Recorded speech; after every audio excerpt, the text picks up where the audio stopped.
Assalamualaikum warahmatullahi wabarakatuh. Saya Bayu Adi Pratama, NPM 70, akan mempresentasikan hasil praktikum oceanografi saya.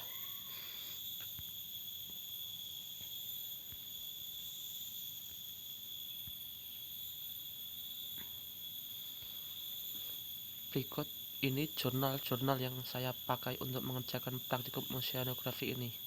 Yang pertama, studi pengaruh kecepatan arus akibat pasang surut di muara Sungai Jeneberang.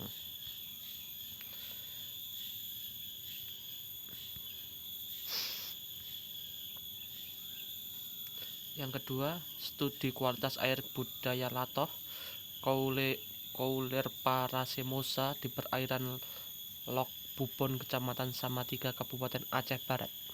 Yang ketiga, kajian kualitas air laut dan indeks pencemaran berdasarkan parameter fisika kimia di perairan distrik Depapre, Jayapura.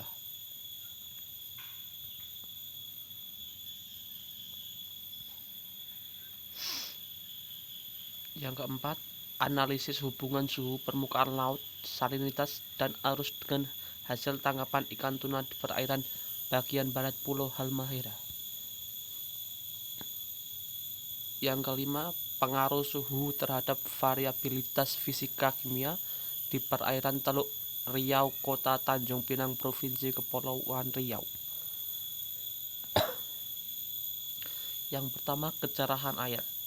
Untuk metode pengambilan sampel, pertama dilakukan dengan menggunakan alat modifikasi yang diberi nama sesidis, yaitu dengan cara mencelupkan perlahan sesidis ke dalam air dari mulai tampak hingga tidak tampak lagi sesidisnya.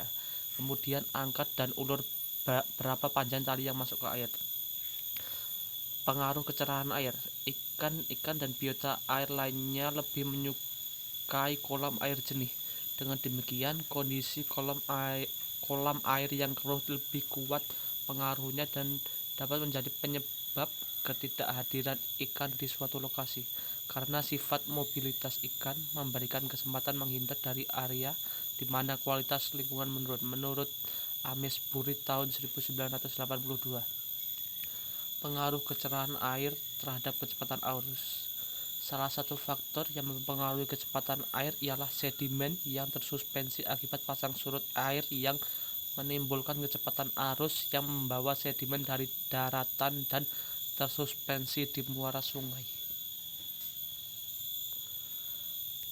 Yang kedua, gelombang. Metode pengambilan sampel dilakukan dengan menggunakan tiang skala, yaitu papan kayu dengan panjang 4 meter, lebar 10 cm, dan tebal 5 cm yang berskala tiap 20 cm. Pengukuran tinggi gelombang dilakukan dengan mengamati puncak dan lembah gelombang. Pengaruh gelombang. Gelombang sangat dipengaruhi oleh angin, jadi semakin tinggi maka gelombang yang terjadi juga semakin besar. Jika saat gelombang tinggi, nelayan akan sulit dalam mencari ikan sehingga mengurangi hasil tangkapan. Pengaruh gelombang terhadap kecepatan arus hampir sama seperti di atas, yaitu semakin besar suatu gelombang, maka kecepatan arus yang dihasilkan akan semakin besar pula.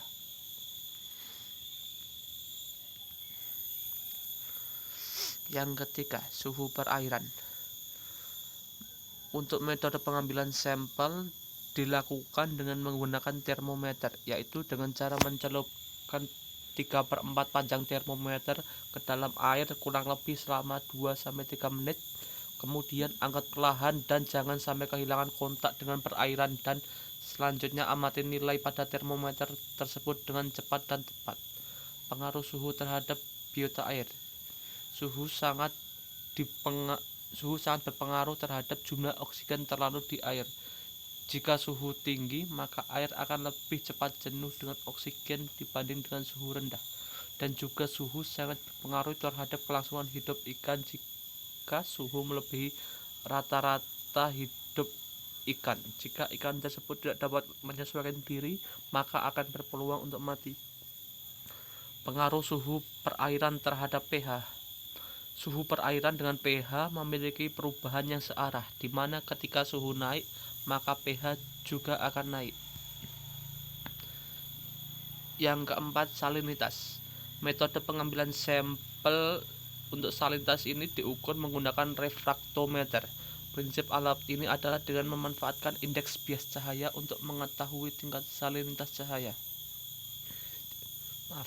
Untuk mengetahui tingkat salinitas air. Pengaruh salinitas. Salinitas memiliki peranan penting dan memiliki ikatan erat dengan kehidupan organisme perairan, termasuk ikan, di mana secara fisiologis salinitas berkaitan erat dengan penyesuaian tekanan osmotik ikan tersebut. Pengaruh salinitas terhadap suhu. Salinitas dan suhu memiliki hubungan negatif, yang artinya suhu memiliki hubungan berlawanan, di mana saat kadar salinitas naik maka tingkat suhu menurun. Yang kelima, derajat keasaman atau pH. Metode pengambilan sampel pH ini dilakukan dengan menggunakan kertas lakmus. Penggunaannya adalah dengan cara memasukkan kertas lakmus ke dalam air, kemudian diamati perubahan warna pada kertas lakmus tersebut. Pengaruh pH terhadap biota air. Variasi nilai pH perairan sangat mempengaruhi biota di suatu perairan.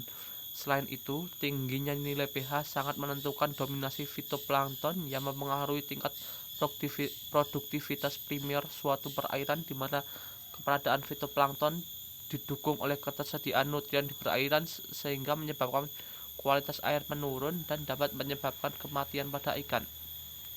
Pengaruh pH terhadap suhu perairan.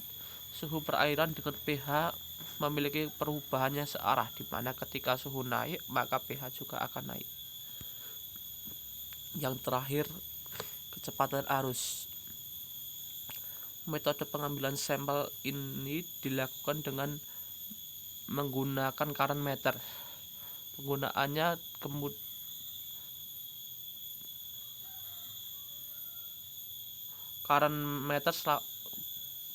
Penggunaan ini dilakukan dengan cara membandingkan jumlah putaran kincir pada current meter selama waktu tertentu, kemudian dikonversikan dengan rumus tertentu. Banyaknya putaran kincir pada current meter didapatkan dengan cara menghitung pulsa yang dihasilkan oleh current meter menggunakan headphone atau menghitung pulsa yang dihasilkan menggunakan counter mekanik, sedangkan lama waktu pengukuran ditunjukkan oleh sebuah stopwatch. Pengaruh kecepatan arus.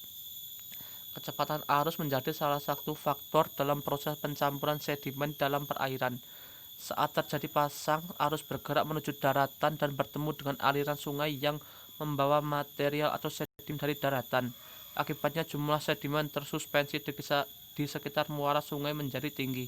Ketika perairan mulai surut, arus bergerak menjauhi daratan dan mengangkat sedimen dari daratan menuju lautan. Kondisi tersebut menyebabkan nilai konsentrasi sedimen tersuspensi di muara sungai ketika pasang lebih tinggi dibandingkan ketika surut. Pengaruh kecepatan arus terhadap kecerahan air.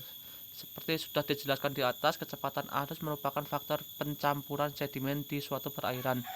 Saat terjadi pasang, arus bergerak menuju daratan dan bertemu dengan aliran sungai yang membawa material atau sedimen dari daratan.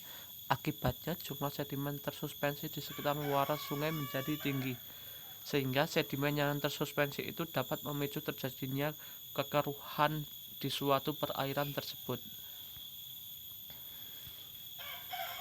Terima kasih. Berikut tadi adalah presentasi saya. Kurang lebihnya mohon maaf. Wassalamualaikum warahmatullahi wabarakatuh.